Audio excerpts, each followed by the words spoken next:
Hello my fellow gardeners. We're back. This is a follow-up on preparing the substrate for oyster mushrooms. And what we're going to do here, you can see the guard dragon. See, he's just guarding those mushrooms right there. So this is, I wanted to show you what it looks like after about 11 days of straw soaking in a 5-gallon bucket. And, you know, it looks pretty nasty. We went ahead and put the screening on the buckets because there was a lot of flies and other things that were getting in and around these buckets that we didn't really want. So what we're going to do now is drain these buckets. We're going to make sure that there's very little water in the substrate, and then we're going to expose them to oxygen for a little while until they dry up just a little bit. When we put them in the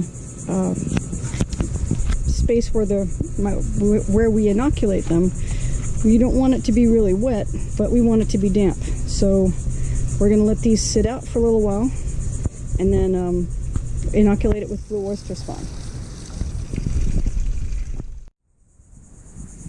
Based on past experiences growing mushrooms, cleanliness is pretty much everything to maximize the mushroom's chances and not having a mold outbreak or other things that are unwanted. So even though the straw has been soaking outdoors for a better part of 2 weeks, and even though we're going to let this sit and the straw be exposed to air for a little while, we're still going to take this plastic lid that we cut off the 275-gallon tote, and we're just going to take it and we're going to spray it with some isopropyl alcohol just to start as clean as we can be under the circumstances. So when the straw gets done draining a little bit more, we're going to let the straw sit out so it dries a little bit. We expose it to oxygen for a little bit, and then we'll put the straw in their final resting place, which are some baking tins with clear plastic lids we got from Publix for a couple bucks. Now, I want to emphasize, we have absolutely no idea how this is going to work at all. We're winging it completely. So we hope we have good luck, because growing mushrooms is just a blast, and blue oyster mushrooms are the most tastiest of all, in my opinion. So we're hoping for really good things here. But just so you all know going in, you know about as much about this as we do. Okay, so we let the straw drain for a while. So what we're going to do is we're going to take off the screen material, and we're going to take the brick out. If you remember, we put a brick in there to hold down some of the straw so that it would be mostly submerged.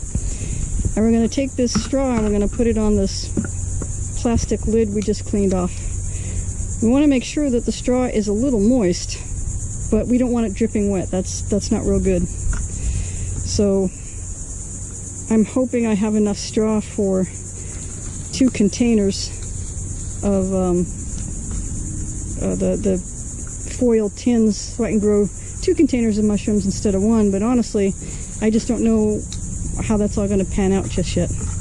But this is the next part of our mushroom experiment, where we're just going to let the straw dry out a little bit, get exposed to the sun and some oxygen.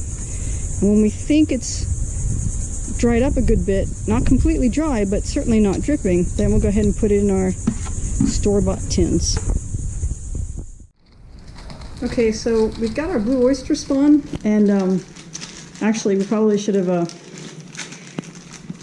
this a long time ago, because it can get so difficult to break apart. It's kind of work. So what we're going to do is we have 4 tin foil package thingies, and we have our spawn. We're going to break this spawn. We're going to separate it into 4 equal sizes. I want to put 1/4 of the blue oyster spawn in each of the tin containers. And that's what you do when you inoculate the straw. And if we get lucky, we're going to have some beautiful blue oyster mushrooms, I'd say in a couple weeks maybe, and some really good meals afterwards.